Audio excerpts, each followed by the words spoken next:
So we'll start in a few minutes.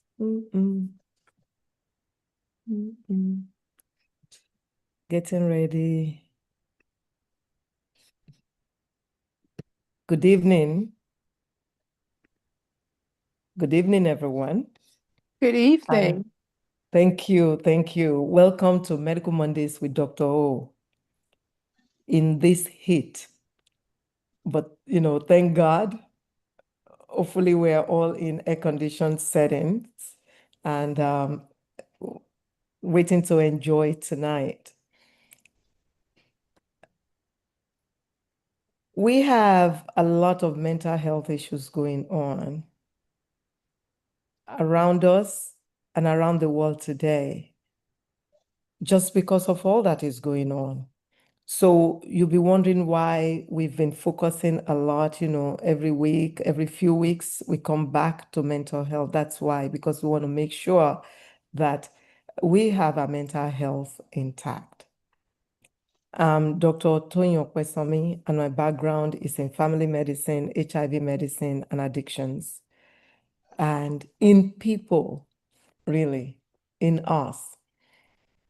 Tonight, we're going to talk about, or we're going to talk about and hear about the hidden cost of having it together. Does high functioning mean that one is healed?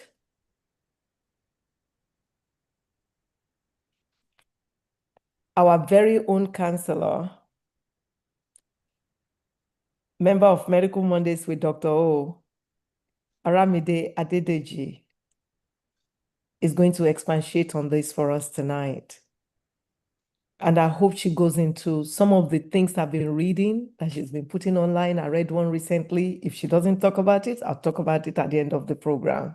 So without much ado, I'm going to yield to Aramide. The floor is yours. Thank you. Thank you, Dr. O. Good evening, everyone. My name again is Aramide Adedeji. I'm the founder of I Am the Message LLC, founded around the book that I wrote 2 years ago, From Healing from Domestic Violence, and working through my own issues with domestic violence, but also as a therapist of almost 18 years now, working with other people in my practice who have experienced domestic violence and other issues such as depression, anxiety, and a myriad of other issues. So this topic, Dr. O is alluding to my Substack that I have found new passion in because I want to write a second book, but I have itchy fingers and I want to write before I get to the book that has multiple chapters. So Substack, if for those who don't know, it's an app that is available to authors who want to write articles and write, maybe short stories and things like that. So my focus and my practice is helping people uncover how trauma is hidden.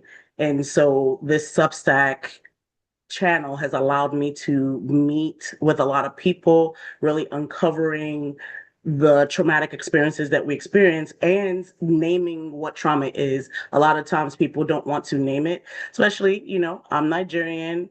And so Africans don't name trauma. You pray about it or just get over it, be strong, things like that. There's a lot of things that trauma is behind it all. And one of the ones that is usually hidden is high functioning. And I've been on Medical Mondays a few times, there's a lot of high functioning people in here, right? Academically high functioning, emotionally high functioning, you are the go-to person. And while that's good, life usually rewards us for that.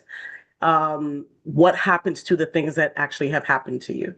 What do you do with those things? So that's what we're going to talk about today, to really uncover how that looks like for a high functioning person who also has experienced traumatic things and has just used that as a channel to be great.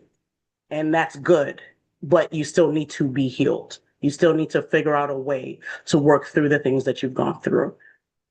All right, so I'm going to move to the next slide.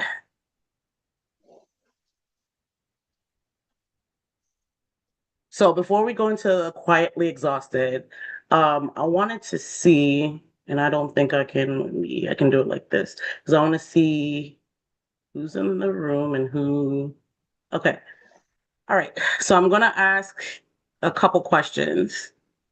And I want people to raise their hand if you find yourself to be this person. Okay. All right. So raise your hand. I guess the raise hand feature is available to you. Raise your hand if you are the person that usually says, I'm fine,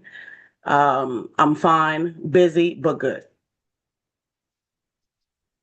Okay, I see one hand. I can't see all the hands. You see, I saw one hand for sure. Okay, Dr. O, I see your hand. Fine, busy, but okay. I see a few hands coming in. All right. Okay. Oh, forever busy, Okay. but okay. Yeah, I'm busy. Yeah, Oh boy. yeah, that's the go-to. I see quite a few hands. Okay, thank you. Keep them up if you are the person that all your friends and family call when something goes wrong. Okay. All right. See hands. All right. Okay. All right. And then last question.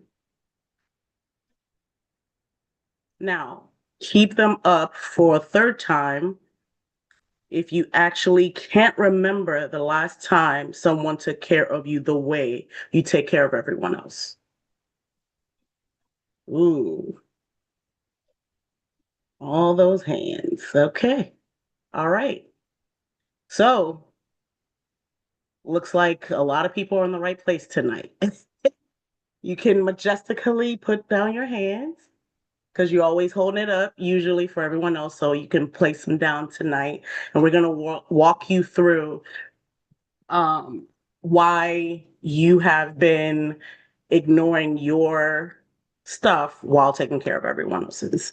So we're going to talk about the quietly exhausted. Based on the hands, I think this fits a lot of people.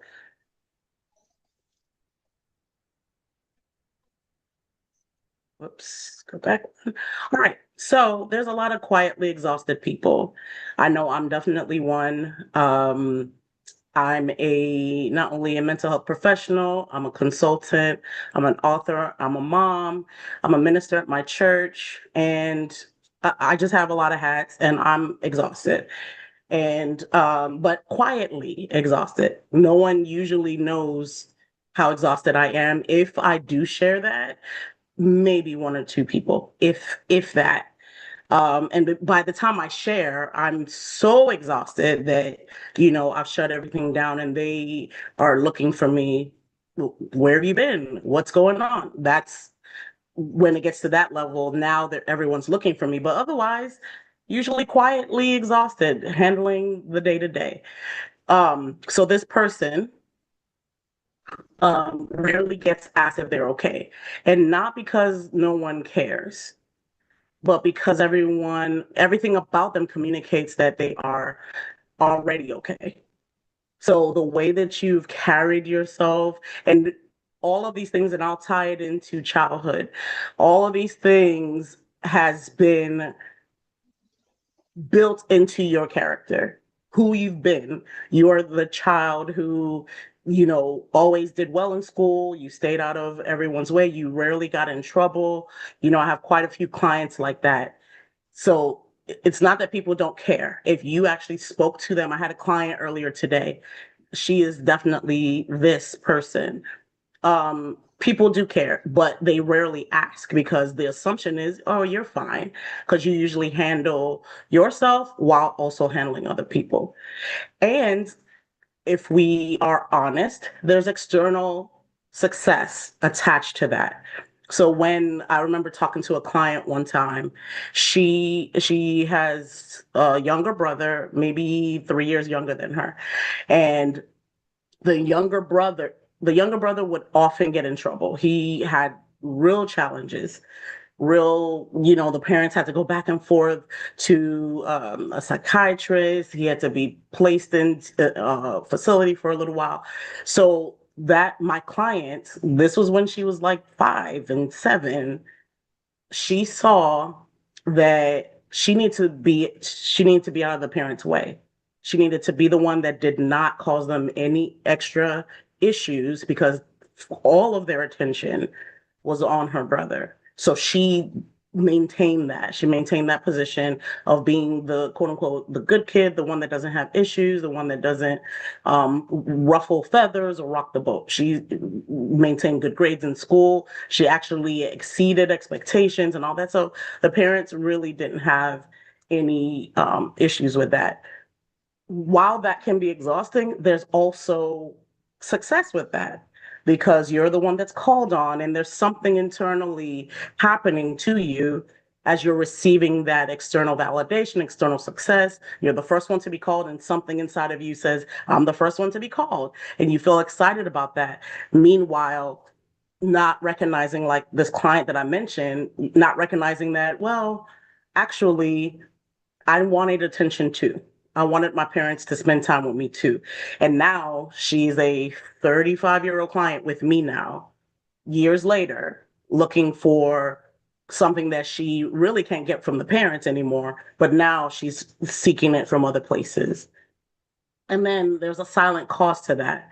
By every external measure, there are thriving. So these people who are high functioning, you're thriving. You're the one that's getting constantly promoted. You're the one that everyone goes to. Oh, if she can solve it, just go to her. She's great. She's amazing.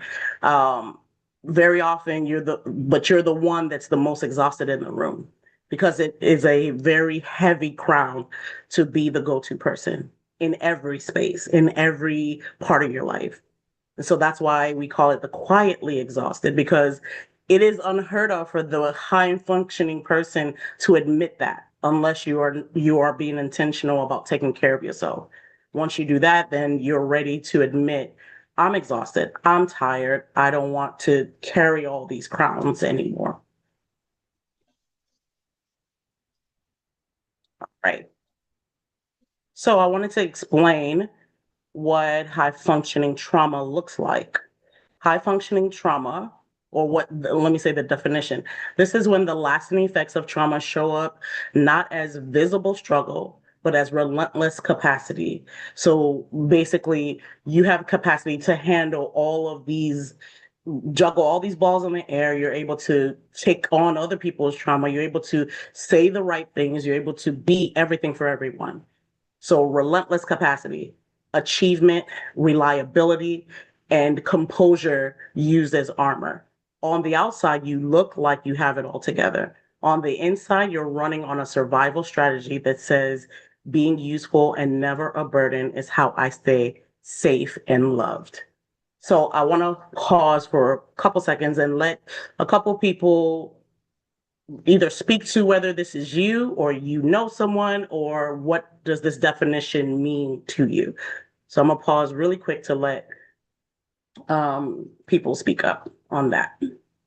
You can unmute.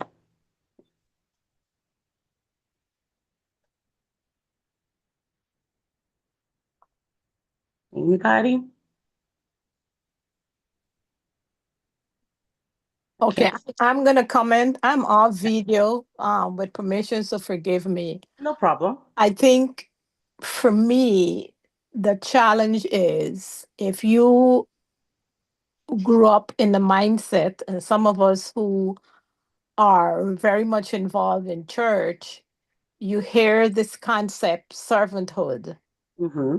So in that space, you think it's okay to give, give, give, give without realizing you can't pour out what you don't have. Right. Right. And to further that point, you can't pour out from what is not enough. So you have a cup and everyone's thirsty And not only are you rationing it out to everyone else so they can feel quenched, but you also ration out yours. So it's available, but it's just you're giving out more than what's available to you. And sometimes, being able to recognize that is such a revelation that it is life altering. I've had clients where once they reach that point of saying, I, I want to serve myself in this way while I serve others. You can absolutely be a minister in church while you understand that I need to retreat to replenish, and so that's a concept that a lot of times, and I'm glad that you said from childhood and from growing up and all that, that's where a lot of that mindset comes from. You are taught this high functioning status. You are given that by someone who was raising you and by you now seeing a reward from being that high functioning individual. You received something, it looked like it was the best thing for you.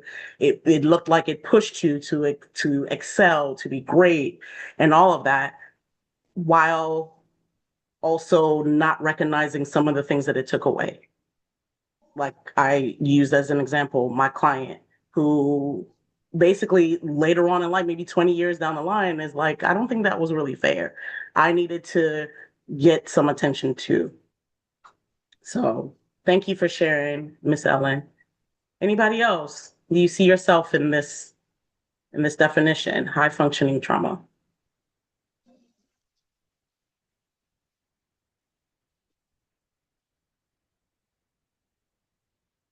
Okay, can't see everyone. Okay. All right, so we will move on. Can I get a thumbs up if everyone understands this definition, at least? Let me get that. If everyone understands this definition.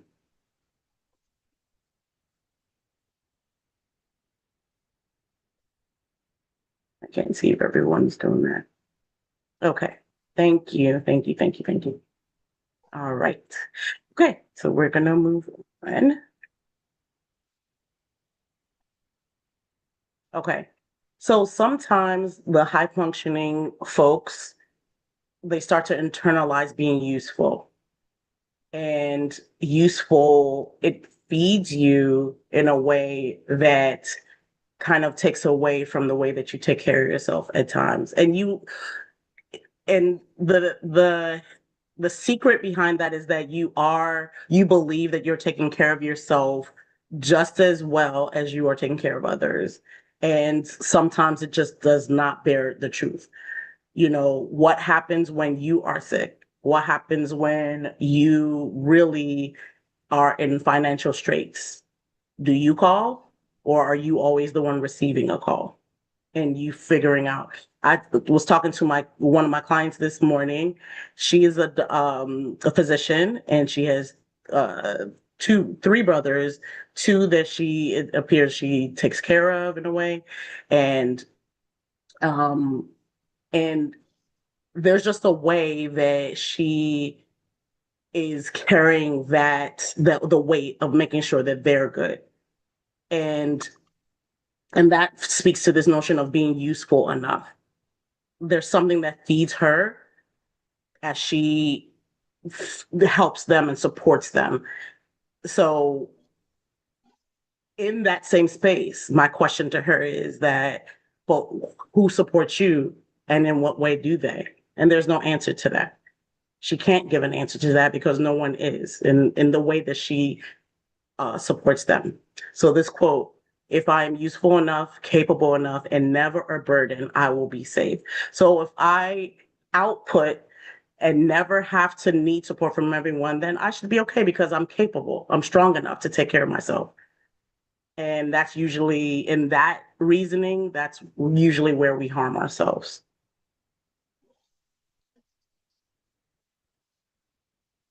All right, trauma misunderstood.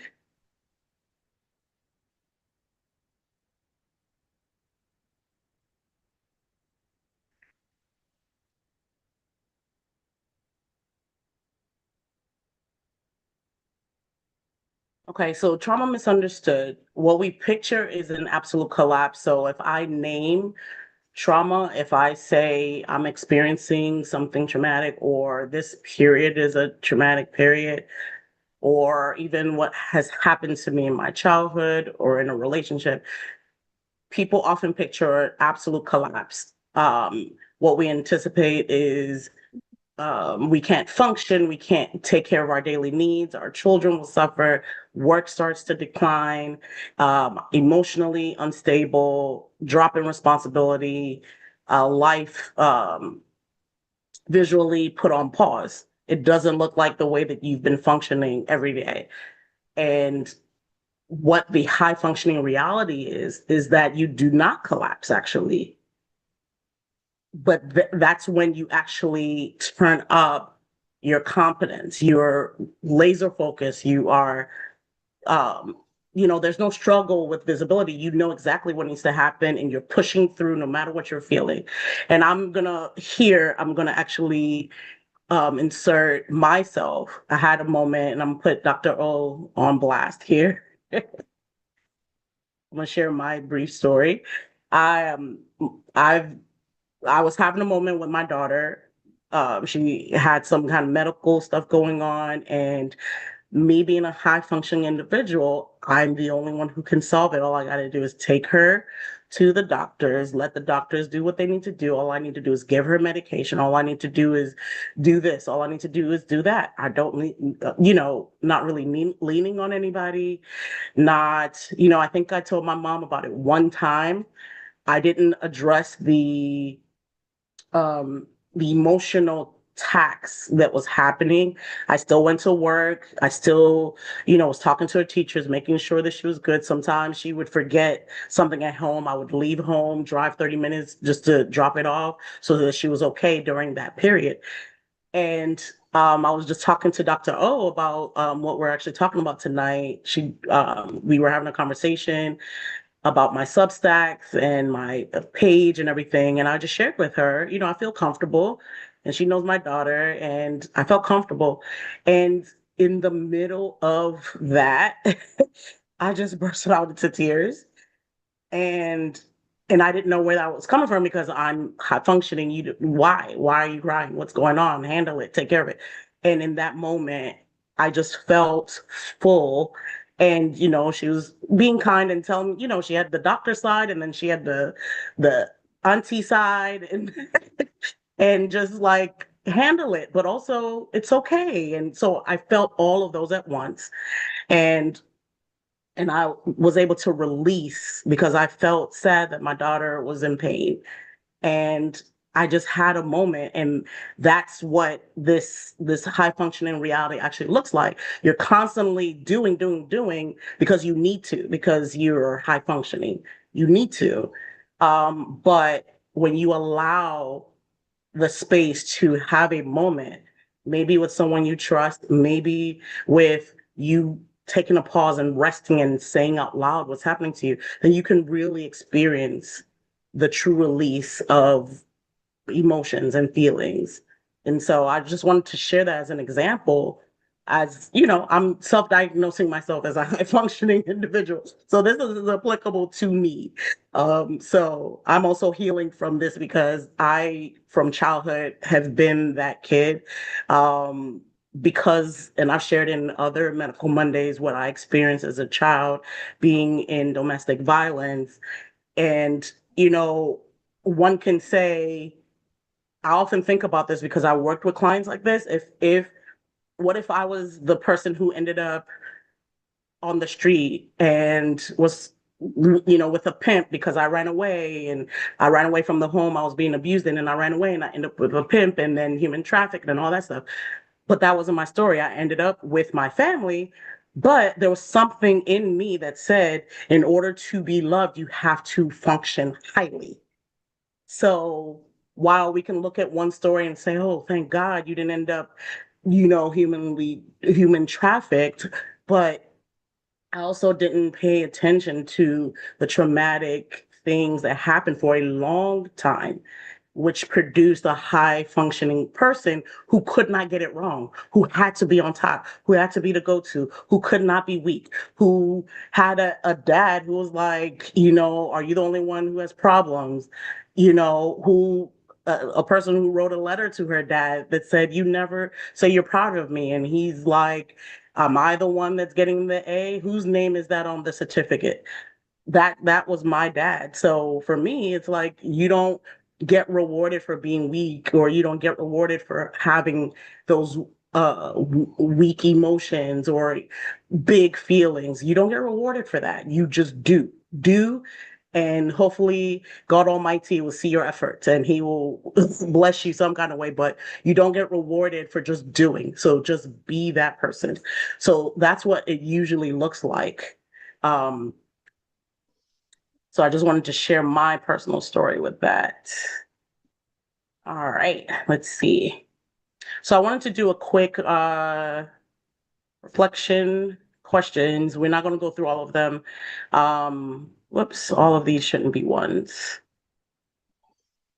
They all shouldn't be ones, but outside of that, I just want anyone to unmute and answer any one of these that resonate with you, or speaks to your situation or what you've seen in your life or your family.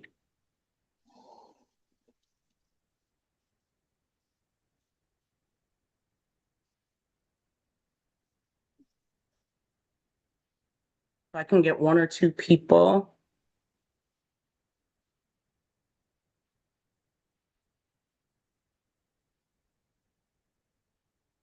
One or two people to do what, please? Sorry? I said one or two people to do what? So any one of these questions, answer them for yourself or what you've seen in your family. Whether it's yourself or you've seen it in your family or in your relationships.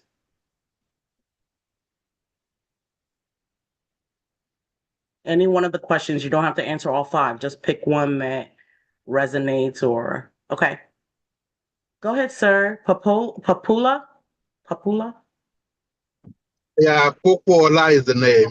Popola Sorry, Aramide. sir. Hey. Aramide, my person has I'm so come. I sorry. guess, but I know you did very well, man. And thank you for sharing. That is our honorable physical therapist, Dr. Adeola Popola. Good evening, sir. You're welcome. I'm on attention, and Ms. Aramide, you are in the midst of very beautiful people. They are erudite, they are patient, and they are for community and for developing and bringing people like you into the limelight. May God bless your dad. I like that phrase. Are you the one? Am I the one whose name is on the certificate? It resonates. If I may mention that. Now, question one. Yes, I'm the person everybody lays on, and at least 2 or 3 of the 40 to 70 people lean on me daily really understands everybody leans on me. The other don't understand they lean on me. They just know it is their right.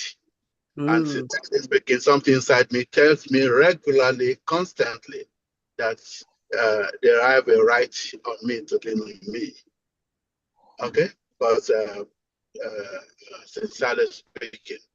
So I don't know how people feel about that. The second question is that what do I imagine when the day feels empty of product after all the effort?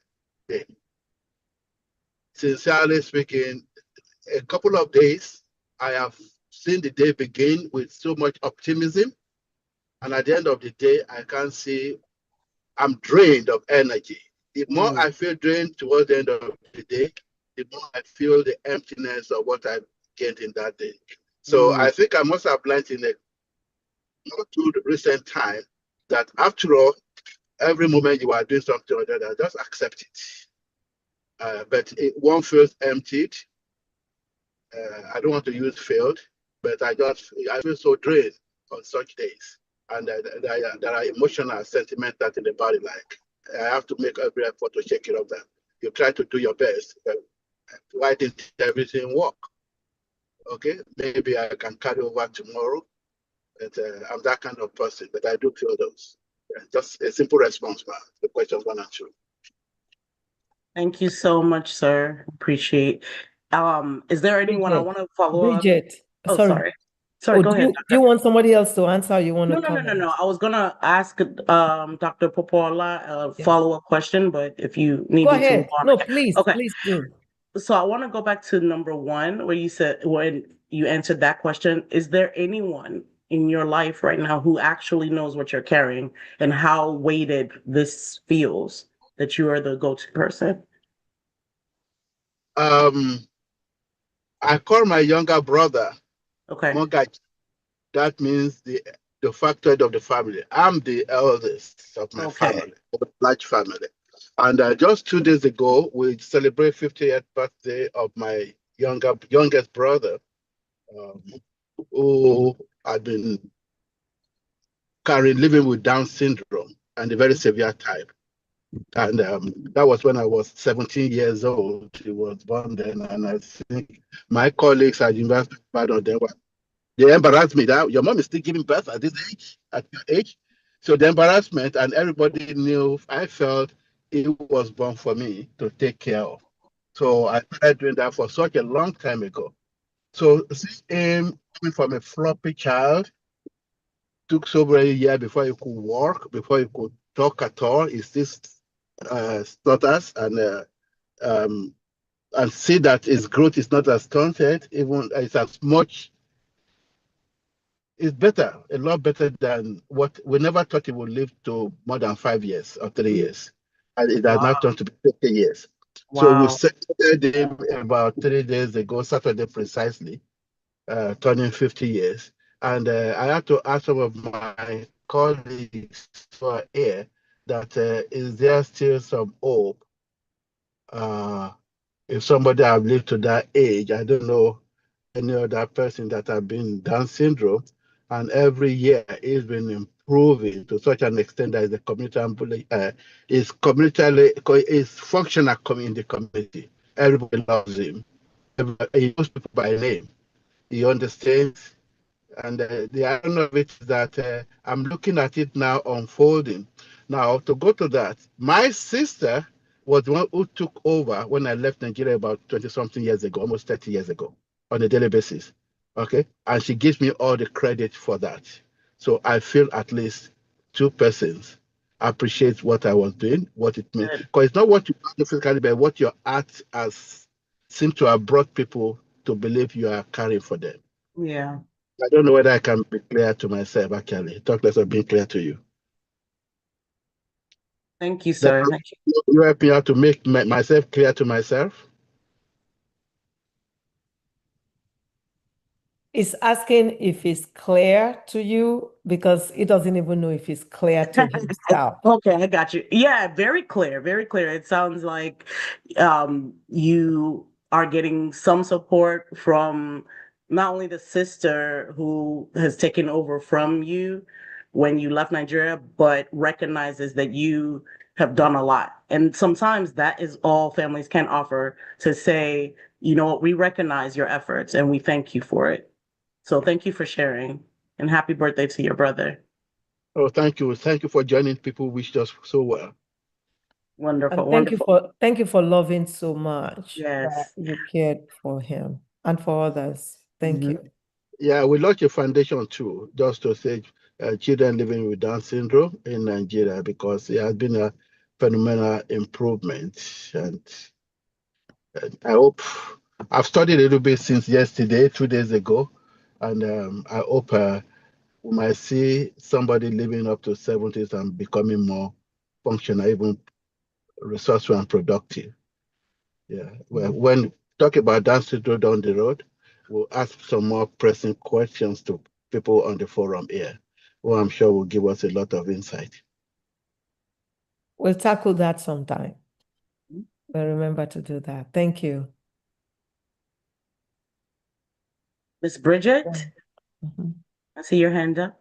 Yes, so good evening, Good everyone. evening. Good This is evening. Chi. Okay, so I'm gonna answer one or two questions. The first one you said is the question is what feelings comes up when you imagine doing nothing, producing nothing for the entire day? Oh my God. I feel so helpless. I feel so empty when I don't see myself achieve anything. I start having this kind of anxiety. The reason why I do that is because I think part of my most of my 10 years, I didn't do anything because I was placed in a box. Mm. So now I just want to make sure every day I get to one thing or the other, and I now took to this habit of doing to-do list for the day or to-do list for the week. So my to-do list, I had to go back and check everything that I said I was gonna do. As a mother, as someone that want to take myself entirely out of that box and keep moving on and not watching my back. Yeah. So my pace is keep achieving, keep doing things to be me and to be happy and to regain all those 10 years that I have, more than 10 years that I've lost. So that's one. And then the other one you said, I think, what do you that's this one I really wanted to answer. The experience one. It said, can you describe your headaches experience with clarity but very little feelings? But what might it means if you say yes? In the past, I'll tell you this. I was this kind of person that you're asking me a question, I'll be crying. Seriously. And you can't even hear me. I'll be sobbing, drooling, and all that. But recently, I don't know where the courage came from. Maybe I would say the courage came from the people that are around me. When you're going through things like this, the first thing that will make somebody to be confident to share their story or to have a clarity of what is happening is if you have people that believe you. Because most of the time that we go through things like this, people don't want, they think they are wearing our shoes. So they tend to want to speak for us. They want to speak for us without knowing what we're going through. They are not living with us. So they tend to judge us. So if you are not being judged and you're being supported, you understand, you can move on. People like us can move on, people that are dealing with trauma. But when it comes to you, people judging us, doubting us, or trying to stay away from us, you understand, that brings us down because you'll be thinking, just be sitting down and thinking and say, didn't this happen? Am I really crazy? But it's happening. I'm seeing it, right? You see, this is white before me, but other people are seeing black. So it tends to make us feel unwanted. I felt unwanted. I felt unbelonged. But when I came into this group, you understand, and I started having more confidence. I can share my story without crying. I can share my story without repeating myself because each time I talk about my story, then it's like I want to repeat myself continuously to make those people get into their ears. That's what I was doing. Like, hear me, it's really happening. But people are not hearing me, you understand? So then they tend to judge me. But right now, I'm in a place of no, I will not cry. I will share my story. I know out of 10, if one person can hear me and believe me, I'm okay with that. I don't need 10 people to hear me. I know I'm telling the truth and I'm not lying. So I'm going to keep sharing my story. So that's how it is. So my hardest time I have right now, I don't cry about it anymore. I think I'm stronger, more confident. Thank you for sharing, Miss Bridget. And You I know, think, before Dr. you continue, I just want to say that Bridget is an amazingly brilliant person.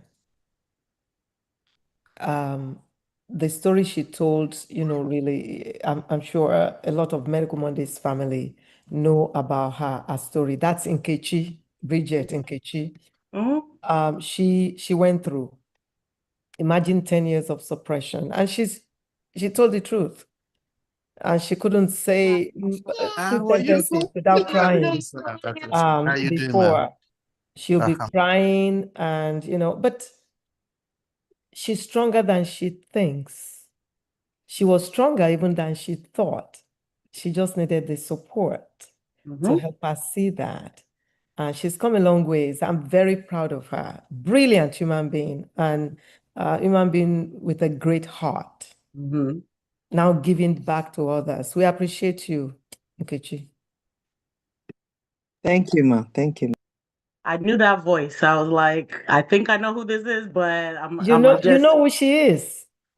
I know that voice. It's very You know unique. her. She didn't put on her camera. I don't know why. I Maybe know, she's driving. but the voice alone, I knew who it was. But it's okay.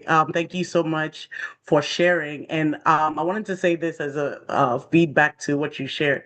I think I think there's power when you can share your story.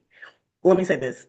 You move from sharing it and crying to being empowered in a group that supported you. That's the key, and that's the difference.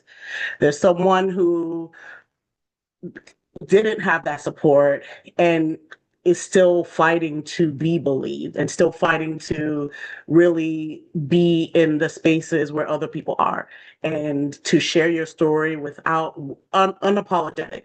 There's power in that. But also I want to say there's nothing wrong with crying either. If your story is moving to that point, I'll share it personally. The relationship that I was in, that I wrote my book about, domestic violence, that was 17 years ago. But I wrote my book 2 years ago. So there's been many things that I suppressed um, for all of these years. I never knew I was going to write a book about it until God told me to. Um, I was on a Zoom call in 2024 and, definitely intimate. I want to say maybe about 10 women on the call, plus the presenter, plus myself. So 10 in total. And, they just gave me the platform to just talk about my book and all that. And at some point, and the book has allowed me, and, Dr. O Medical Mondays launched my speaking on anything, on any platform. So I'm very grateful, Dr. O. That was my first out the gate. Let's talk about it and all of that. Since then, multiple speaking. So one might say, there's no real emotional part to that. I can just tell it without feeling, and there's no need to cry. There's no need for this. But that's just not, they don't cancel each other out. If you feel the feelings, feel it. On this Zoom call, um, with the 10 women that I'm talking about, there was a path that conversation was going, and a memory from my experience with that man came up that I hadn't thought about in 17 years. And I froze on the call, and everybody just stared at the screen, and I froze, and I was like, whoa, I haven't thought about that in 17 years. And immediately the tears started coming down. That's how much it came up to the surface. I felt bad about it. I felt bad about being in that situation. And I felt bad for the woman that I was then who experienced such hard things. And they were very kind about it, obviously. There was no rebuke for crying.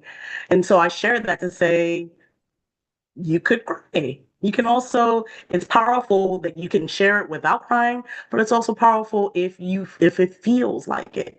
If that feeling requires that, if your body, like I shared a few moments ago, talking to Dr. O in an intimate conversation about my daughter, and the feelings just rose up to the top. Sometimes that's not controllable, and that's real and it's raw, and you have to handle it. A lot of times, even in therapy, I'm talking to a client, that I've talked to for many, many sessions, and they'll say, I'm so sorry, Mimi, for crying. And I'm like, why are you sorry? This is exactly where.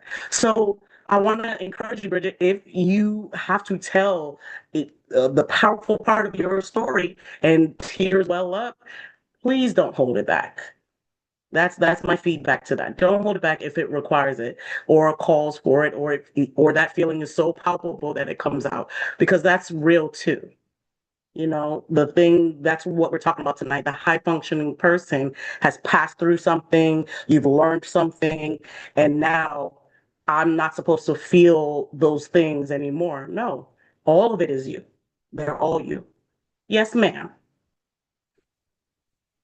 I wanted to say something about the cry because I remember that time I used to cry when I'll call the police, and the Okay. police would Well, not be yes, able to, they would not be able to hear Are me. you going to show us your face now or no? No, I mean, I will dress up. No problem. No problem. Go ahead. So I was not able to, when I called the police when things happen, you understand, and then I will not be able to explain myself because I have endured a lot. Then I'll start crying. for And they sure. can, and then they will not hear me and they think, oh, what's wrong with this person? Or she needs help or something. Or sometimes the police will say, oh, they will not even come say, oh, that cry person, she will I beg that made me feel so bad. But they didn't know the in-depth Of of course. what I was going through. And for me to call the police, I've had series of issues before I call them because I don't enjoy calling the police. For sure. Yeah, because I don't have evidence for them to my abuser, the person that was taunting me, the stalker that was taunting me was very clever at what he does. You understand? And when he does it, and when the police go, he will still tease me. Sometimes he would do things, and when the police goes by and they leave, he would just come by and put a gloves, and put it there on the floor for me to know that I did this, but they can't investigate anything. I used the gloves, and I'll start crying again. Yeah. So Yeah. it didn't make sense to me, but people around me were saying, "Oh, she's having an episode." They started labeling me that I was mentally insane. Right. That was what a Right. lot of people were saying, that she's mentally insane. But I was seeing me and the stalker, we were seeing what he was doing to taunt me. You understand? But when I started having people around me, and when the police started taking it further, a little bit serious, more than I thought, you understand, because of the medical Monday jumping in, he started staying away. He still do little things, but not like that time. So saying crying sometimes makes, yes, we can cry, but we should cry in front of people that believe us, because they tend to label us. They tend to say things. Oh, Koti Mogweni, she hasn't taken she hasn't taken her medicine. That's why Yeah. so crying can be Traumatic. described, yeah, can be Mhm. described in another way when it comes to somebody that's going through trauma. For sure. I agree with that 1000%. And in the midst of what you were dealing with, for sure, that makes absolute sense. And so I definitely want to validate that for sure. But I think in hearing your story, and even other people feel what you feel, there's power in all of it. That's my whole point with that. There's power in all of it. And I think when crying becomes traumatic, then of course it makes a perfect sense what you feel when it comes to crying, because you've been taught with your experience that crying is weak and crying doesn't get you heard. So that makes perfect sense. Anybody else before we move on to the next? Anybody else who has wants to answer any one of these questions? Okay, I don't think I see anyone, so we'll move on. All right. So I wanted to talk about this really quick. I mentioned this earlier, the armor of praise. So high functioning trauma is sneaky because the world never tells you to stop. It just claps. So that just means that for the people that is benefiting from the high functioning nature of you, they're never going to tell you to stop. And there's some kind of hidden reward of being the high functioning one, while also you feeling the exhaustion that we already talked about. But we, even from little children, I know what my daughter's looking for when she's performing. She's in dance, and I know what she's looking for. If she sees me, she's looking for my approval eyes or my approval head nod, or she's looking for something. So even as young as a baby, they're looking for that praise. And as we grow and we learn that performing and doing well and not ruffling feathers and not being the one that doesn't always make mistakes, and being the one that doesn't make the parents cry or feel any kind of pain is a reward. And you start to build on that as a teenager, and you have to be the one that does well. You have to be the one to bring all the A's. You have to be the one to really stay out of trouble. And there is a reward in that, but there's also something happening underneath, because who is speaking to the things that you also need? Who is addressing that? Who is saying,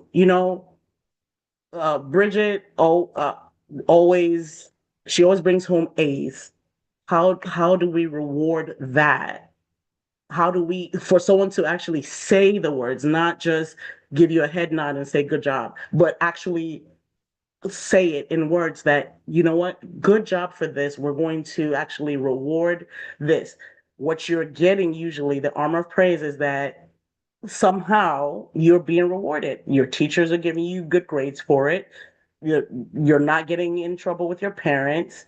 So that's how it starts to develop as a young child to a teenager to college to then you're the one who found a good husband, good wife. You just, you got the good job. You got one of the 3 or 5 jobs that parents usually want. Are you a doctor? Are you a lawyer? Are you this? Are you that? You didn't say one day, I want to be a painter or actor or something. You got a good job. You married the right person. You have your 1 to 3 kids. You are just staying out of everyone's way. And you're also carrying the load for other people. So not only are you doing all the things that everybody rewards, quote unquote, but you're also being the one to lift everybody's hand up. And so the reason why it's traumatic and it's sneaky is because it it continues to receive praise. No one is going to tell you stop being high functioning. No one's going to say stop helping me if you're the one that helps them. No one is going to do that if they're the recipients of your help. And when you compare high functioning trauma to other things that you cope from, usually the those other coping mechanisms meet resistance. If you are if you are an alcoholic, for example, people are going to reject that if that's what you use to cope. At some point, that is immediately resisted, rejected. Somebody in your life, maybe your whole family, maybe you lose your job. There's something that resists that as a coping mechanism. If you, you know, there, I'm trying to think of other things that people, drug users, womanizers, people who, different things. Eventually, those things receive resistance. And all of those things have a foundational trauma related to them. High functioning doesn't. It doesn't receive resistance. It requires you to keep doing, doing, doing, doing, doing. And then what usually happens is that high functioning person crashes. So without looking at it specifically, you won't know, uh-oh, I'm at my wit's end. It, like with the alcoholic, for example, you start to go to AA and, there's some, substance use medication that could be used, or you start going to therapy for that and all that. How does someone name high functioning trauma to then go seek help for it? Usually there's nothing related to that.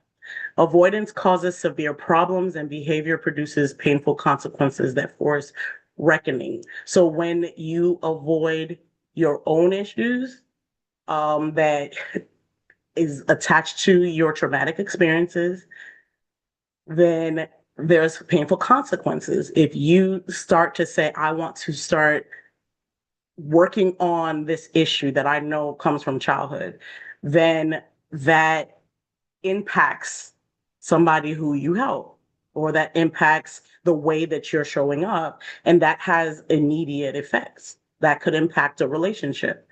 Like my client earlier, recognizing that, oh, my brother got something that I didn't get, it impacted the relationship for a little while.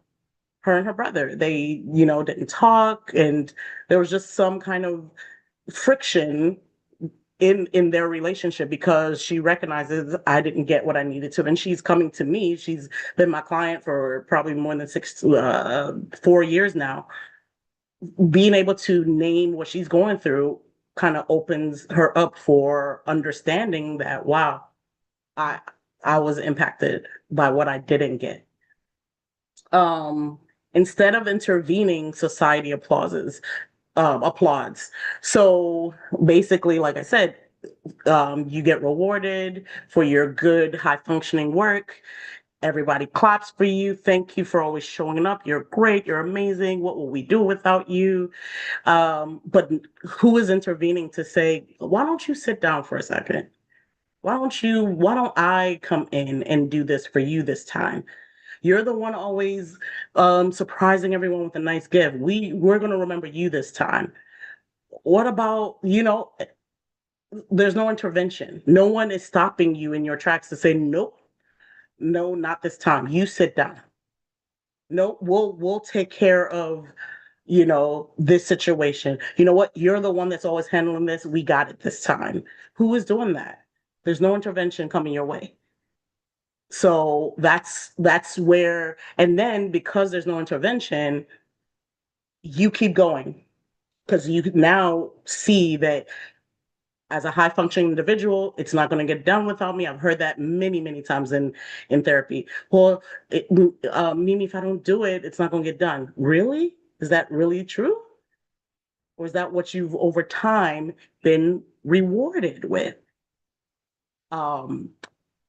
So, and then the last thing down here says, the very strategy keeping you from your healing is the same one earning you promotions, praise, and the reputation of having it all together.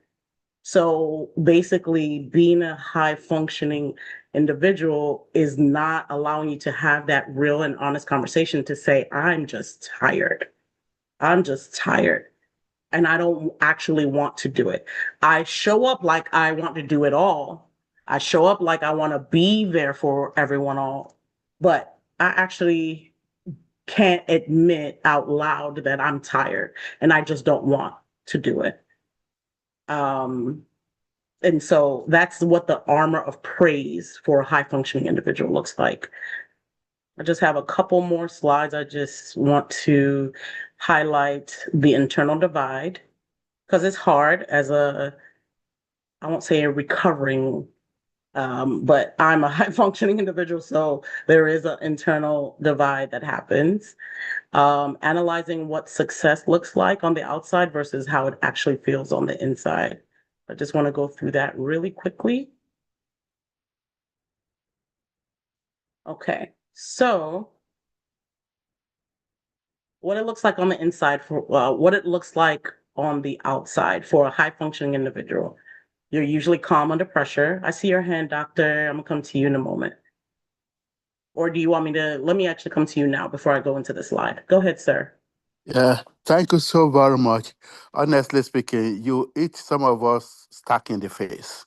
And I can tell you, most people on this forum, from your definition and explanation, including me, we have been hard and other functioning. Now, are you going to say we could stop? Otherwise, we need to line up in front of you for consultation.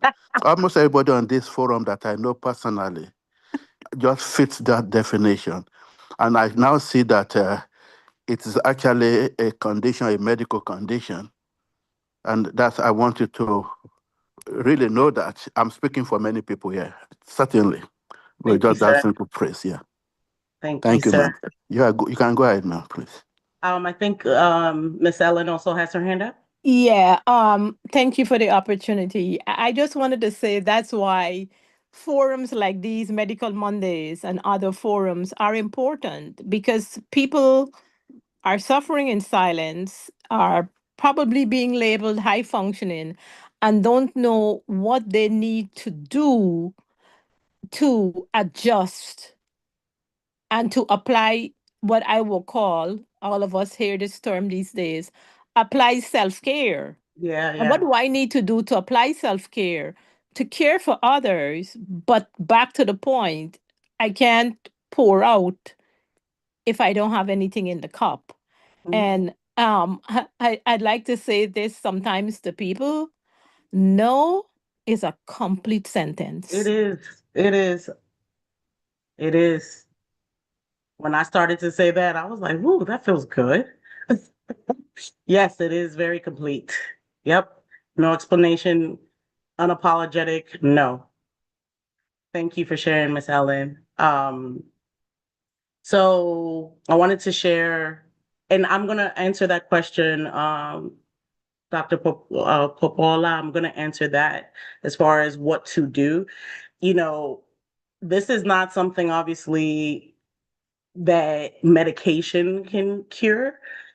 There's awareness, and then there's the shifting of what you do in your life. That's really the antidote to what we're talking about tonight, and I'm going to get to that. I have about 5 things I think on that list, so I'll share that. I think 1 or 2 slides from this one, but I want to go through this really quickly.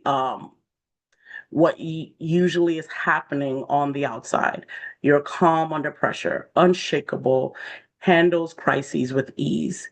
Basically, you you see solutions. You're the solution person. You're the one that is coming up with, when everybody is on 10, you're somehow figuring out how to be on 5, bringing everybody else down.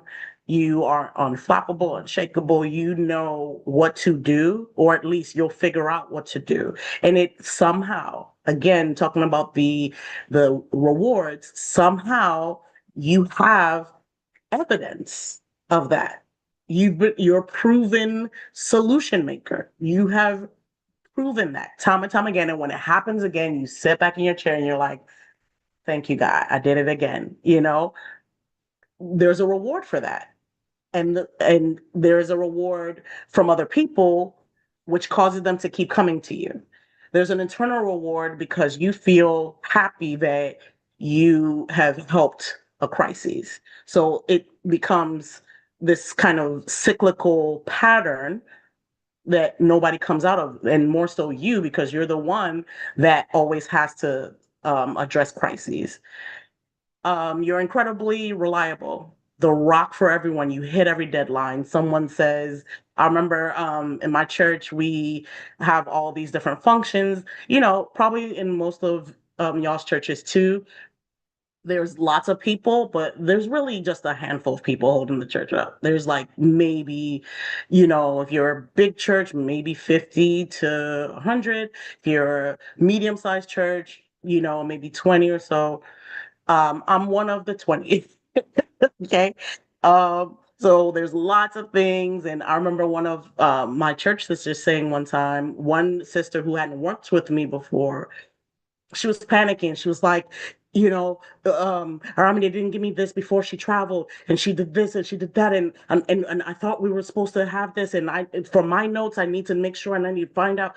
And the other sister asked her, "Did you give her a deadline?" And she was like, well, no, because she knows when the event is and when I'm supposed to get. No, she needs a deadline. And once she said that, the other sister who has worked with me many, many times, she was like, oh, she was like, that's the only way it's going to work. But guess what? I have multiple deadlines. And somehow I will never disappoint. I'm going to add another one as I'm needed. And so that's what it usually looks like. I'm going to always make sure what someone's requesting of me is done. I'm going to, I'm a therapist and a minister, so I'm always the rock. I'm always the encourager. I'm always this, I'm always that. So I'm always reliable. I work with my youth in my church. I can't tell you how many times I get a text, and to Mimi, can you talk today? And I'm like, got therapy notes, I got a daughter, but okay, sure. And I'll have a call at 10 p.m. at night. And that call can go to 2 hours into midnight. I somehow put my baby, or my baby right now, she knows, okay, mommy's talking to somebody. She'll come and kiss me goodnight and she'll go to bed on her own. Um, and so those type of people, incredibly reliable. That's on the outside. Emotionally composed in the midst of a storm, in the midst of crisis, in the midst of everything. The high functioning people remain balanced, logical, unaffected. It appears that, you're unfazed. We're going to get through this. This is what we're going to do. This is your role. This is my role. Let's do it. Okay, everybody, let's go. That's what it looks like on the outside. Now let's talk about the inside. All right. So calm on the outside, but braced on the inside. You're not actually relaxed. You really are not. Because usually for the high functioning person, if everything kind of stayed the same, you figured out, like we already talked about from childhood, you figured out how to manage. So yeah, I'm good if everything stayed the same. When somebody brings a crisis, it's like, oh my gosh. So on the inside, you're not relaxed. You've been quietly bracing for so long that it looks like steadiness. So you're holding back what it looks like to fall apart. No one must see that. No one must see you uncomposed. No one must see you falling apart. So you can be what it looks like on the outside because you've been constantly and you always brace for a potential storm of other people's. You are constantly bracing for that. So that's why it looks that way on the outside, but on the inside, if you are honest, you're not actually relaxed because something has just been thrown into the wrench that you were not expecting and you don't want to deal with because you already have too much. You're already taking care of too much. Now, also on the inside, you're terrified of being a burden. Your reliability isn't generosity, it's actually anxiety. So if you constantly are reliable to other people, it's because you're saying, I don't want them to have to worry about me. If I present myself as being needy in any kind of way, I'm anxious of being a burden to someone else. So let me always be the reliable one. Let me not burden someone. I'm afraid that that will be too much for them because I'm always the one carrying it all. So let me make sure that I'm good. Let me make sure I show up for them and leave it at that. You show up for everyone because somewhere deep down, being needed feels safer than needing. Feels safer because for a long time, for however long, you stayed out of the way, like I said, and it was easier to just help and just be there. That just seemed a little safer, less confusion. I can sort me out as long as I make sure everybody else is okay. And lastly, you can talk about your pain like you're reading a report. Every detail accurate, even I'm sorry, gotta move this around. Okay.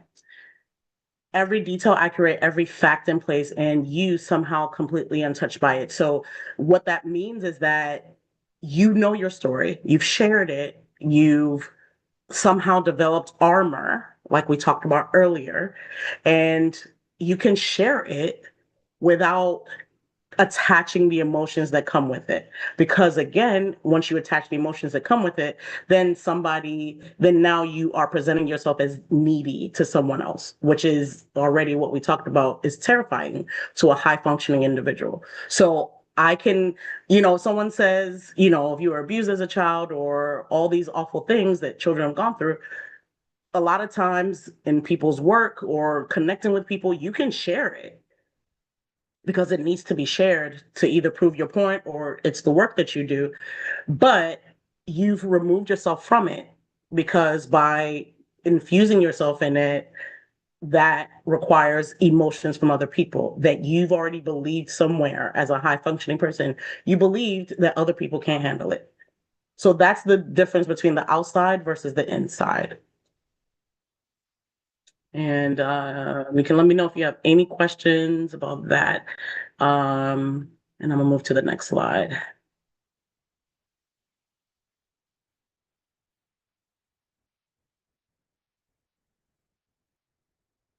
Okay. I'm gonna go through this really quick. The shield of intellect, when understanding replaces feeling.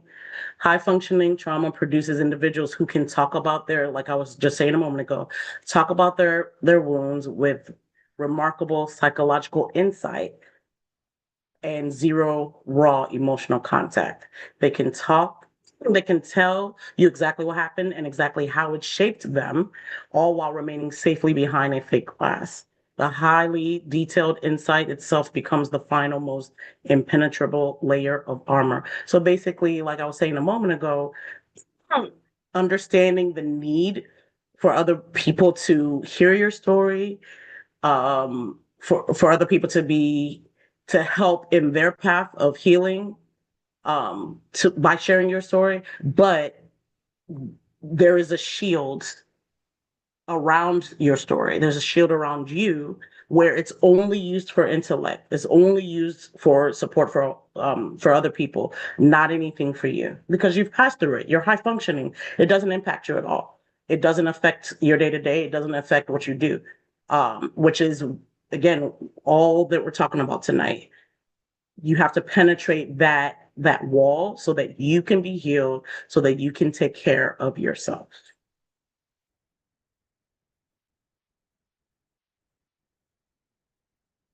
Okay. So these are just a few signs. And we've already talked about these. So I just wanted to share that. The pillar, you're the one everyone leans on.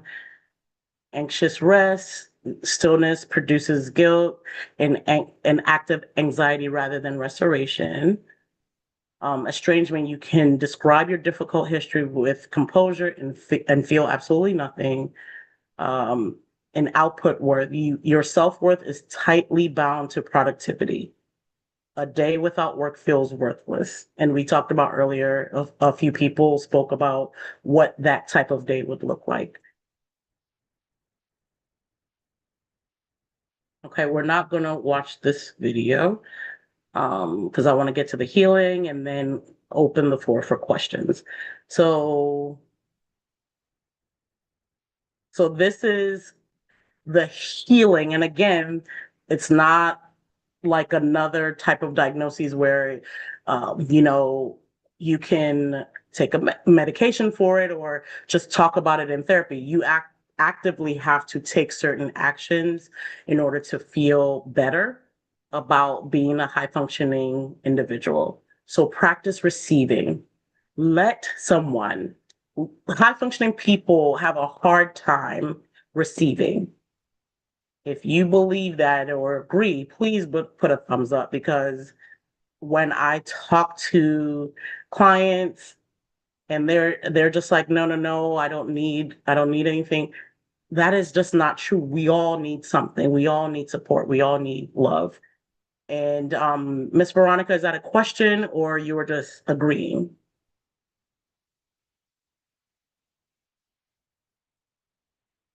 I see her hands up. Okay. Um, so practice receiving. Let someone do something for you. Sorry, I was just agreeing to you. Okay. Thank you. Let someone do something for you. Notice the discomfort. It is very uncomfortable. I remember my mom long, long time ago, and I learned my lesson. She did something for me. I can't remember whether it was surprising me with a money gift or sending something in the mail or something. But I was talking to her and she was like, I'm going to do X, Y, and Z. And I said, Mom, are you sure? Man, if you want to make my mom mad, ask her if she's sure. If she's going to do something, she's going to do it. And so I learned that lesson, that if she's already said it, then she's going to do it. And I will receive it with love and appreciation. But high functioning people is very uncomfortable. So notice the discomfort. What is, once they've done this nice thing for me.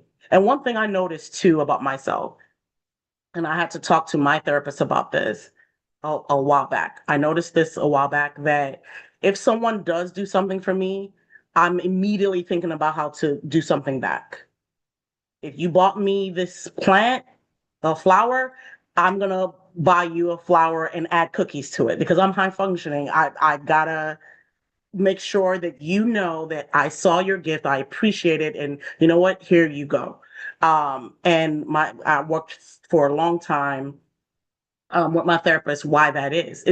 It's uncomfortable. I'm the giver. I'm not supposed to receive. And the messaging from that comes from long before now. And so when I worked through that with my therapist, not only am I going to receive a gift, but I'll even ask you, are you going to take me to lunch? I can do that a little more easier now because I worked through it because I understood where it came from. But if we're honest, receiving is very, very hard for high functioning people. So notice the discomfort. That is armor. That's the protection. I'm not supposed to receive. I'm not supposed to get. I'm the giver. I'm the one that makes everyone else feel okay. But practice receiving. Number 2, separate worth from output. You have inherent value on the days you produce absolutely nothing. Step off the treadmill of daily validation. So with I forget who responded to that. Nothing is relative. Nothing is relative. So if you say that, I know the question was kind of like a trick question, but I like the answer. I can't remember if it was Miss Ellen, but the response was, I write a list and I do what I can on that day, and that's perfectly fine. Doing nothing is relative, but for a high functioning person, doing nothing is in comparison to a very, very long list. And you want to shift to that. I wrote on one of my articles on Substack, which is that if your day to day can only produce 40%, that is enough. If don't gauge it against yesterday and don't look at tomorrow yet. Today, I only have 40% and that's all I got. And this is a win for today. And that's it. Move from insight to contact. Number 3, if you can describe the wound but feel nothing, the work is the feeling. Often through somatic exercises, not the analytical mind. So basically what that means is that you have to actually do some physical exercises in your body, meaning some meditation, some deep breathing, some things like that. And with that experience or that memory in mind, do that so that you can actually think about your experience, feel the real feelings, and be able to talk about it. If you stay in the analytical place, you're just telling a story. Number 4, show the unedited you. Reveal one messy truth to a safe person. Like I shared with you earlier about talking to Dr. O. I don't want Dr. O to see me falling apart, but I needed to be seen falling apart. That I did not handle my daughter's medical crises. And in my head, I'm like, oh no, I messed up. How does my daughter have a medical situation? And Dr. O absolutely did not make me feel that way. She let me cry. She was like, oh my gosh. And she could actually hear my daughter beside me, mommy, breathe, mommy, breathe. And she was even validating that. You know what? She was like, listen to your daughter. How old is she? She's 9. Listen to her. She's telling you to breathe. So I felt validated by Dr. O in that moment to have a quote unquote messy situation. I didn't have an answer to what my daughter was going through medically. And she did. She gave me insight as a doctor to say, do this, do that, do that. I needed that and I needed to release.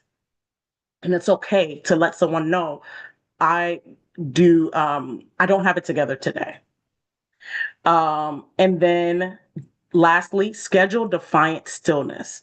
Rest will feel deeply unnatural at first. If you're the go, go, go person, if you're the person who has to fill your day, start with intentional stillness, whether that's your prayer time, your meditation time, your time where your phone is on do not disturb, or anything like that. But start and let it be defiant. Defiant means nobody disturb me between the hours of 7 to 9. No calls, no nothing. And create that boundary and let everybody follow suit. And this is my last slide. You've spent so long being fine, right? You're allowed to finally be well. Be well. Be your best self. Everybody else is well because you're in their life. So why not you feel the same thing, right?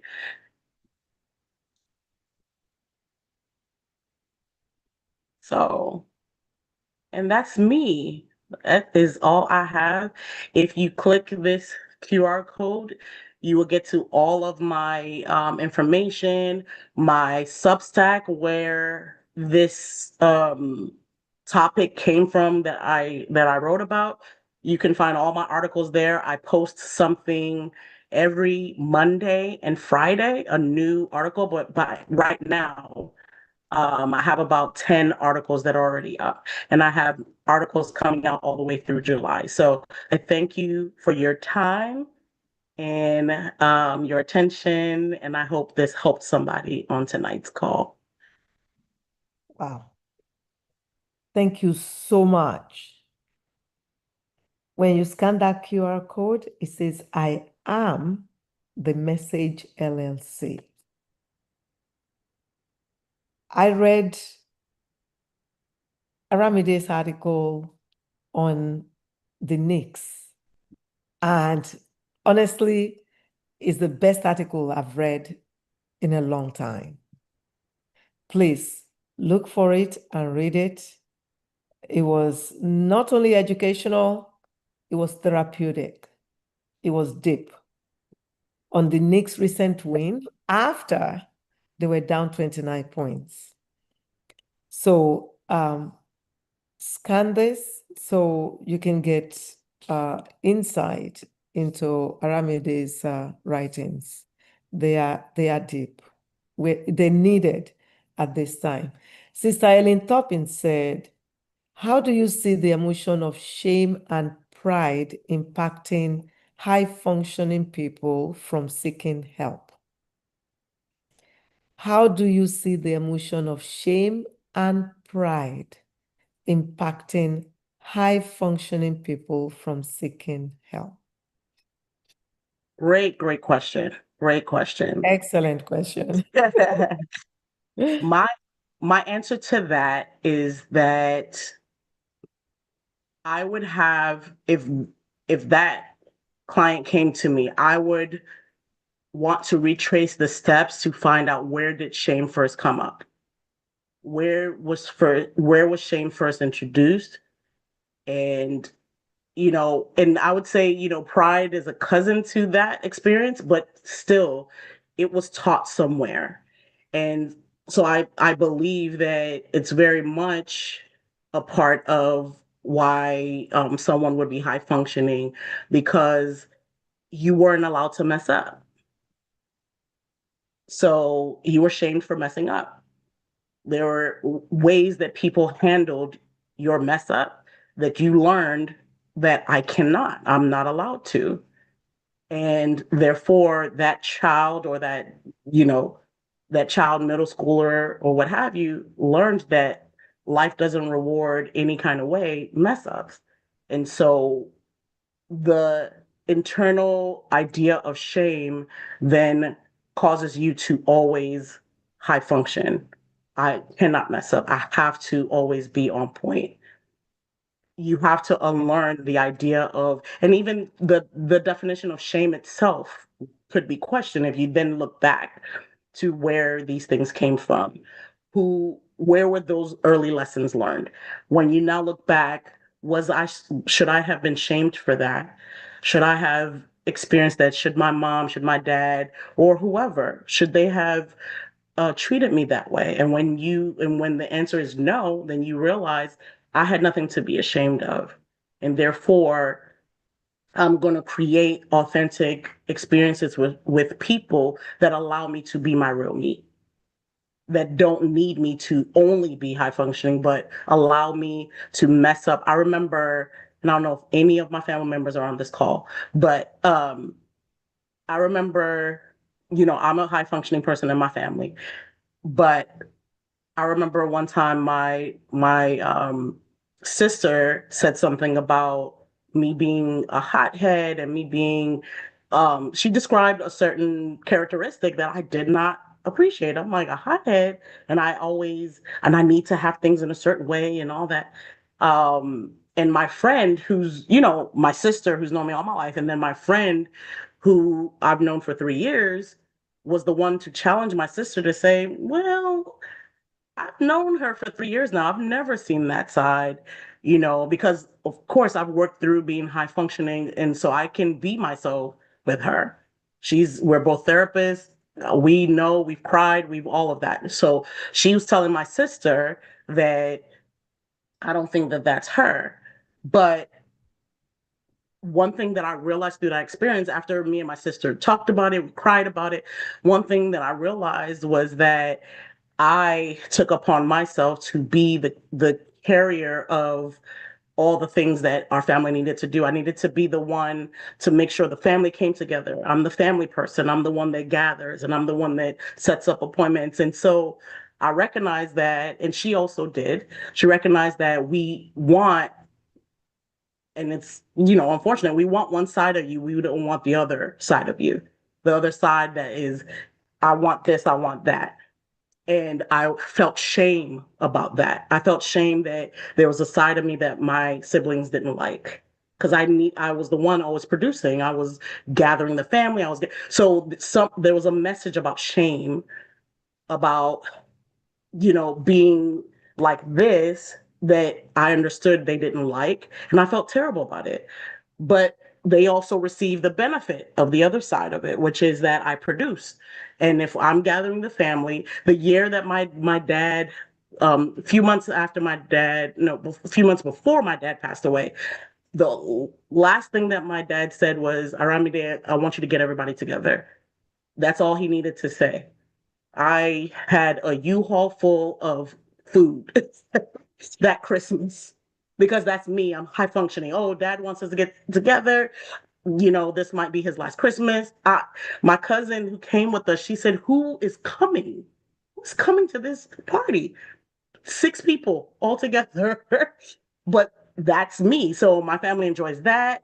And I don't want them to see this side that can be rigid sometimes. And so there was shame attached to that. And again, through working through with my therapist, I realized that to love me is to have all of it. And so you start, when you know where that comes from, then you can work through the shame. That becomes it. You actually redefine it, and it's not shame. It's really trauma because someone taught you that. So I hope that answers your question. Well, It does. Okay, yeah, great. but I read the question a little bit also on another way, that how do you see the emotion of shame and pride impacting high functioning people from seeking help? Mhm. Yeah, because of the shame or pride that excellently described, they may not seek help.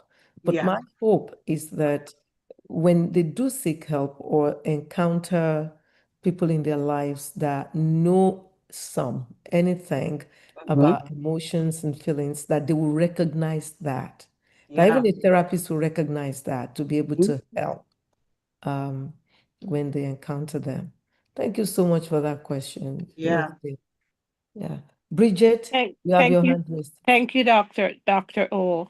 Thank you. I just I want to make a comment if I may, please. Please go ahead. So to oh, her name just to Aramide.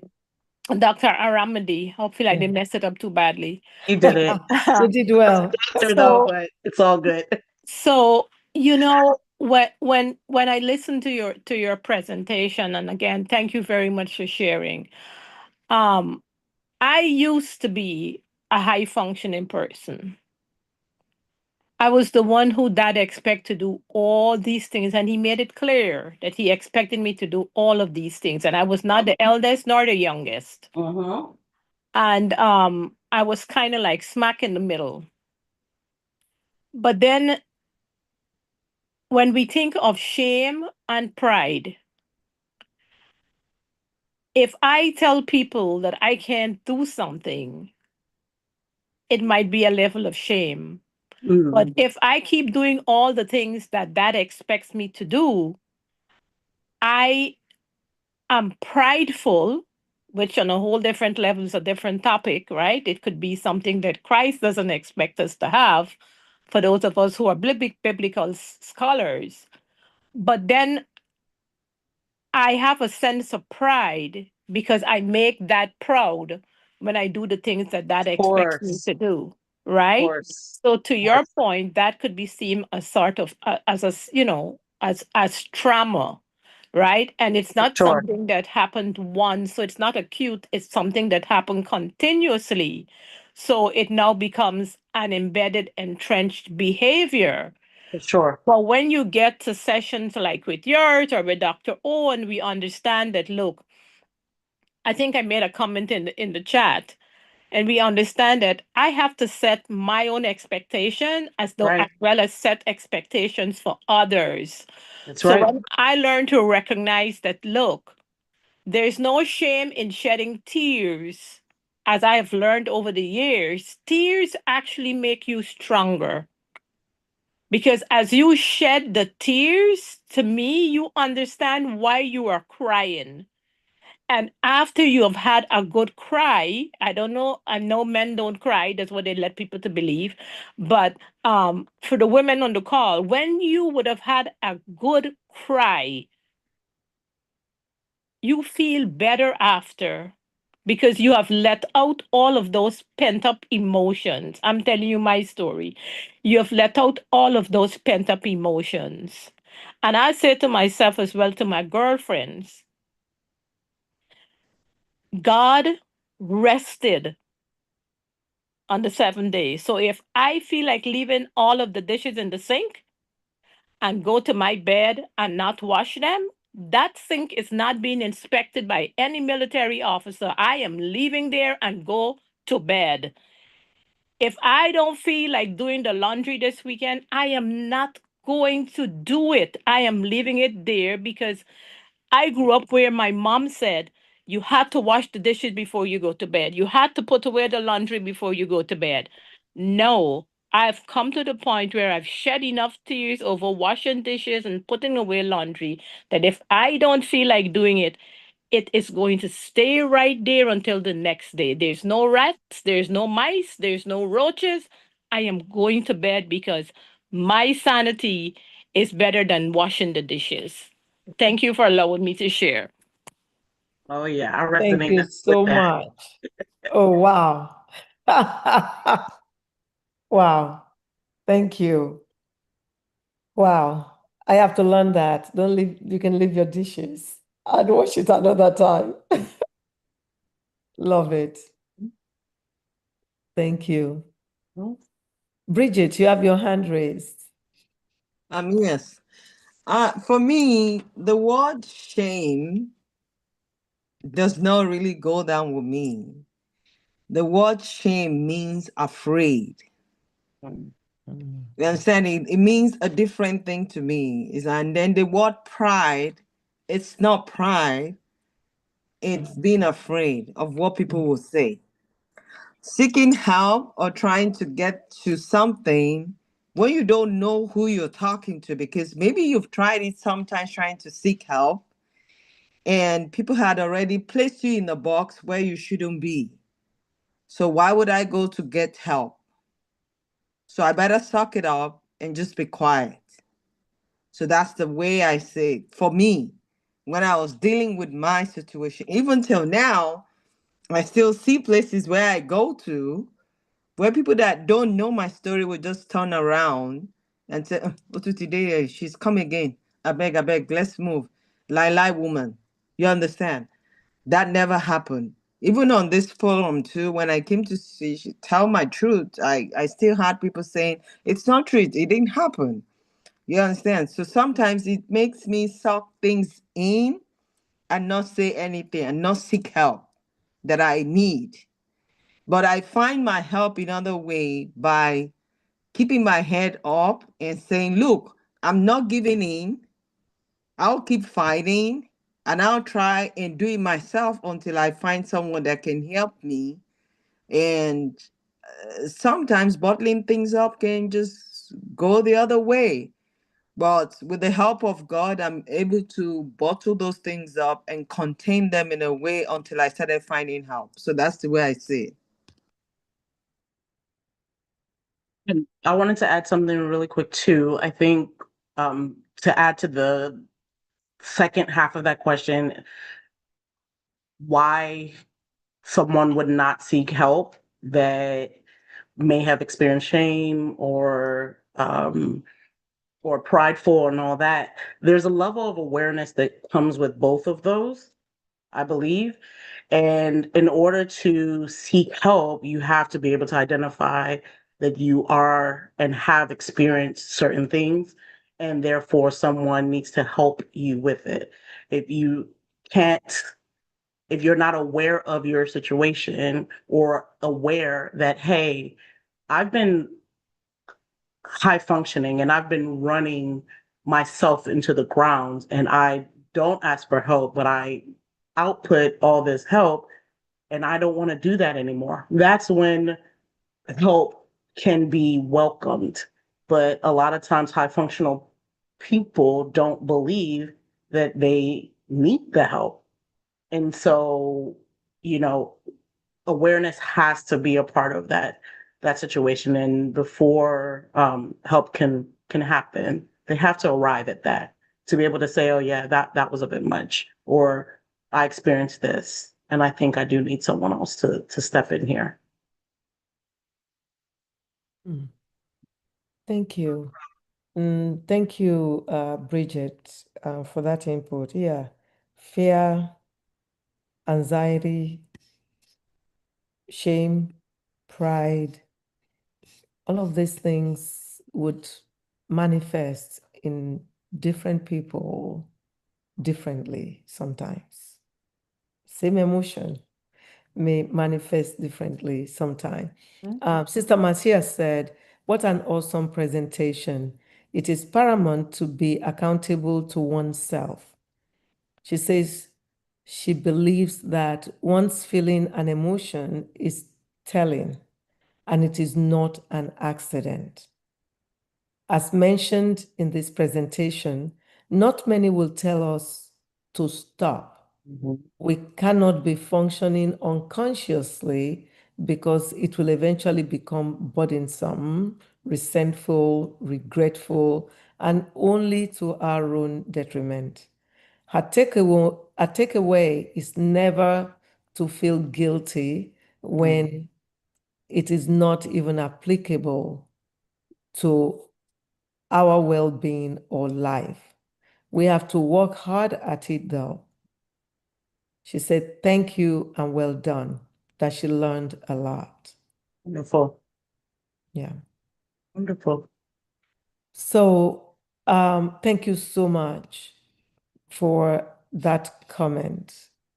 Really, really hits home also. Dr. Lola Aderonke, the code is still on the screen. It's right there. If you scan that code that has link tree on it Link tree. with your phone, yeah. you will see the yellow thing on the bottom and you just click on that. So it's what you have on the screen where it says, thank you, Aramide Adedeji. Okay, I just see it now. Thank you so You much. just say it. Okay, fantastic. So Rosie baby, I love that. Kindly unmute. I love that.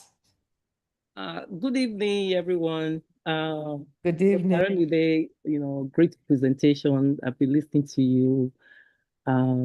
It's right on point. So my theme is here. Every one of us, we all understand that, there is no blueprint to parenting. So every one of us came from dysfunctional background, whether you like it or not, because our parents has gone through a lot in their lives and they brought us up. And if we don't recognize that we have some issues and get some help, we end up passing it to our children also. And they become unconscious and start dealing with those things in the future. Mm. Okay. So now, let us think about how those high functioning people, they're actually trying to cover up a whole lot of things that they don't want to see. We recognize that. But at the same time, there is a fear embedded in there. I'm going to bring Bible into this, if you don't mind. In the Bible, God said we should not fear. He said, fear not, fear not. 365 times in the Bible. He said, because fear has torment. And he also said that they that fear it is not perfect. They did not make perfect in love, because perfect love casted out all fear. Because fear has torment. You will be tormented by your fear. And that fear can result in you having a low self-esteem. What is self-esteem? Self-esteem is your self-image based on system of values, memories, and feelings you have put together about yourself. And the Bible says, as a man thinketh in his heart, so is he. You will be and become the way you think, feel, and believe about yourself. Those high-functioning people feel that they have to do so much to be recognized, to be loved, to be respected or whatever. But they don't know that they are doing those things and they are punishing themselves. So if they can take a break and ask themselves that the way they treat themselves, if other people treat them like that, how would they feel? Look at yourself in the mirror. Are you really functioning? Do you know what love is? Because if you don't love yourself, you will not, nobody else can love you. Wow. What is love? Love suffereth long and is kind. Love is patient. Love doesn't envy, doesn't judge, doesn't seek its own. It believes all things, it hopes all things, it endureth all things. Are you really patient with yourself? So what are we doing? So if we don't take care of ourselves, we end up passing these things to our children, and our children are struggling every day with these things. And we just want to push our children, get your degree, make your grade, make your grade. We miss the time of connecting with our children and correcting those things that we have put in our children. Preaching. So it becomes a generational curse. So high-functioning people, yes, there is shame embedded in there. There is guilt. And high-functioning people, they are very, very sensitive. Because, what they are doing for other people, they expect other people to do for them. And they don't get that in return. They start feeling that, they start feeling bad. But are you deserving? Do you feel deserving? Do you feel that, you deserve to be given something? Can you receive? A lot of people don't know how to receive. They don't. So let us take a break and really see what is going on. Because I believe in dealing with the root cause. I once had a client, she was a pharmacist and high functioning, but she was surprised that they keep bringing people for her to train, and those people becomes her boss. So when she came to me, she was telling me, "Oh, I don't know what's going on. I said, because I can see that you have very low self-esteem. She said, no. She said, I know that I have low self-esteem, but I cover it up so that people will not know it. I said, ooh. I said, who you are speaks so loud that when you talk, people can't even hear you. Most times people think that they can put on a Versace or wherever they can put on a show. But guess what? Whoever that is dealing with you, they're feeling what you're feeling on your inside. I told her, I said, don't worry. I said, let me work on you. Let us take care of what's going on in there. We went back to healing a whole lot of relationships, a whole lot of, childhood trauma and all the rest of them. We worked on all those things. By the time I was done with her, guess what? Her self-esteem changed. The way she carried herself, she started having boundaries. She walked differently. She feel good about herself and everything. And before she knew it, they sent her in for training. She came back and she became on top. They promoted her. So let us just calm down. Thank you. Let us just settle down, because now people have become human doings. We're supposed to be human beings. When have you really sit down and really feel your presence, feel yourself, honor yourself, see you? Can you really see you? A lot of people can't even see themselves. They just see themselves out there. No, incorporate yourself with you. I'll stop right here. Thank you. Thank you so much. Until I heard her voice, I didn't realize that was Mrs., our counselor, Rosemary. Thank you. Thank you for that deep message. Wow. Tonight has been charged. Thank you. You're welcome. That was powerful. That was powerful. I Yeah. like the one thing you said. Well, you said several things. I couldn't type fast enough to myself, but you said, "Are you actually functioning?" The quote unquote high functioning people. Are you actually functional? Mm. That's the question. It's not actually functioning, really. No. You think about it. It's You're not. not.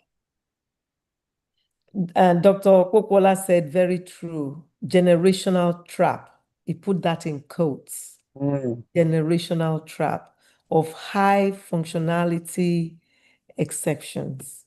Mentoring others could be a way of easing the pressure on oneself and have a feeling of self-accomplishment without abdicating responsibility while feeling less accountable.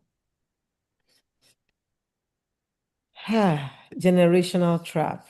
May the Lord save us from Amen. that. A lot of us can relate to this topic tonight, but one thing hits home hard. If we don't love ourselves, we cannot love anyone else. The rest of it is just work. Yeah. So loving oneself first. Yeah, because the Bible, if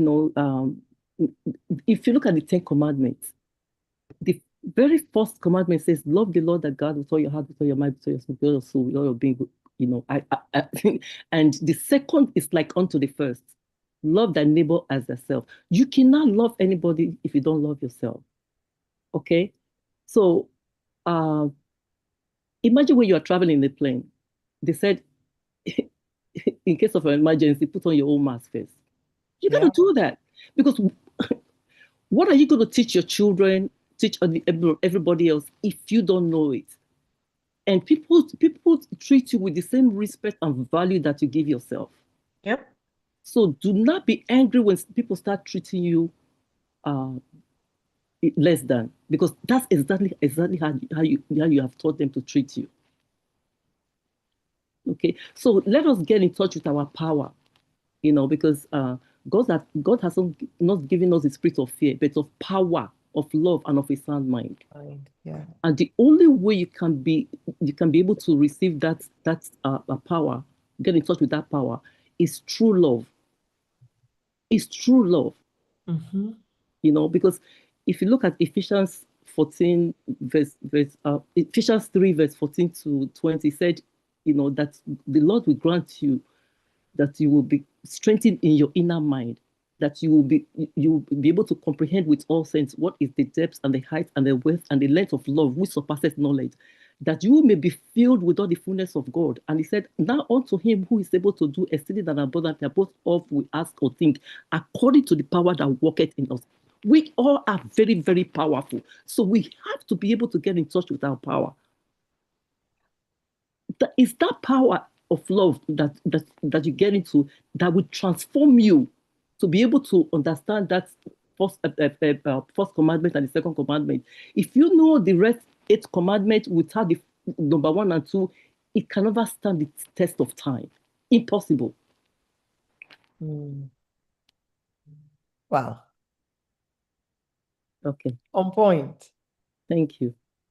If you don't put on your oxygen mask on the plane, you can't help cannot anybody else. Yes, you cannot survive to help anybody else. Yeah. Thank you for that analogy also. It resonates. But I'll say something that people close enough to me know that I have started saying no. So it's beautiful. you know that. Yes. And thank you she's my counselor. So let me put it out there. And I praise God for you. Iron sharpened iron. Yes. I'm a counselor too. This is great. Yes. So I just thank God for you. And I started saying no. Amen. And Sister Ellen Topping said, you can leave your dishes at night. I mean, come on, Jesus Christ said too. So what? So what? Yeah. So what? Yeah. Be you. Be yourself. You don't have to be like anybody else. No. Yeah. Thank you so much for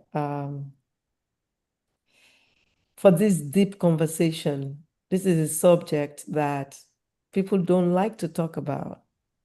People don't want to talk about. And I just thank God for this forum. Because bring it on, we'll talk about it. But know that we are not establishing doctor-patient relationship on the forum.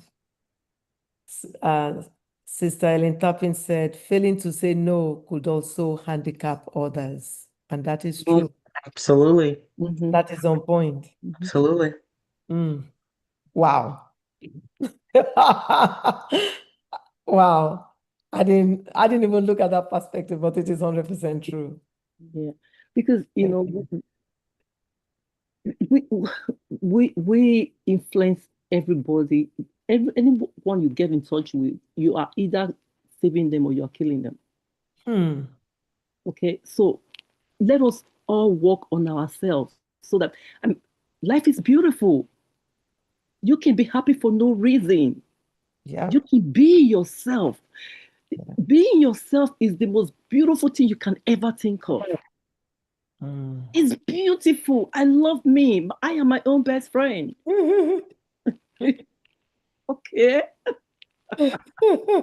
Love it. I love it. So let us open up.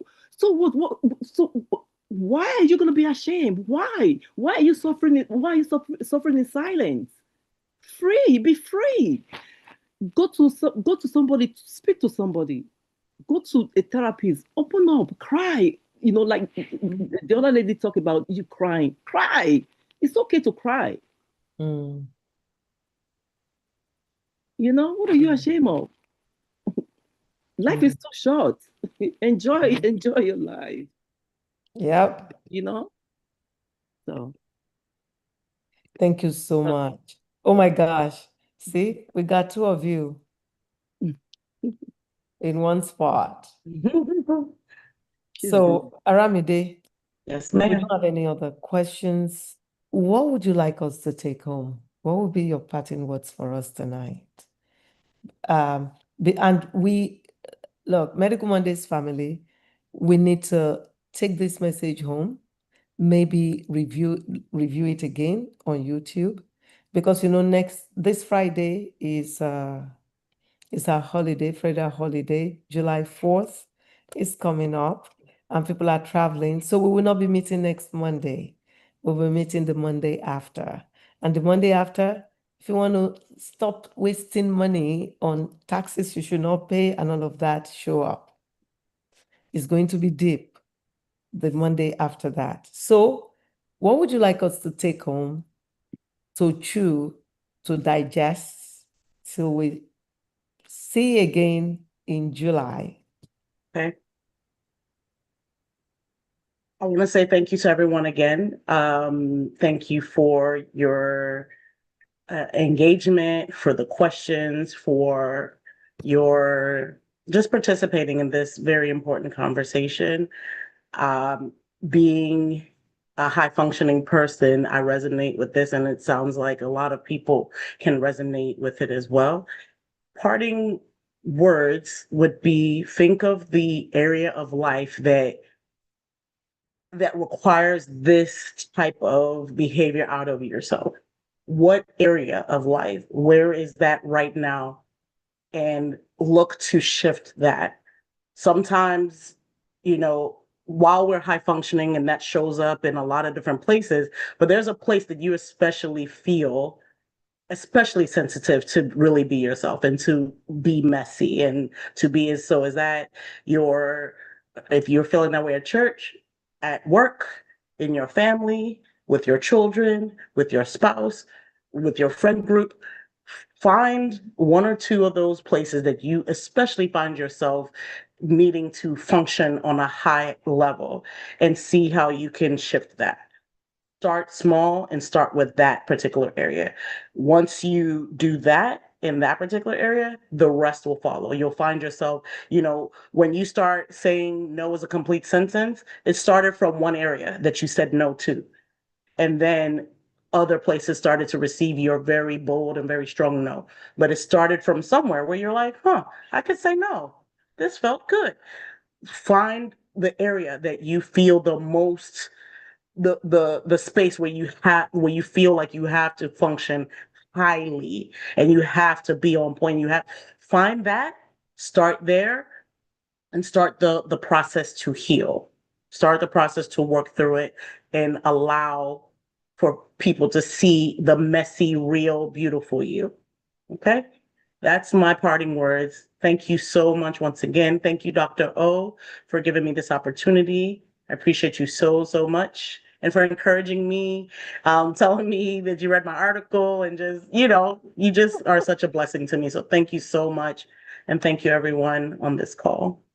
Thank you. I appreciate you. You are a blessing to me and to the rest of us too. You've always been. Thank you. And I'm looking forward to seeing you again sometime in July. I don't know when, Yes, ma'am. how I'm going to move the schedule, because July is Youth Mental Health Month. So we have to come back to, address that, because we cannot leave our youths, behind. And you can go back to the past programs on YouTube or Facebook. The links have actually been posted by Dr. and Dr. Ajay to do that.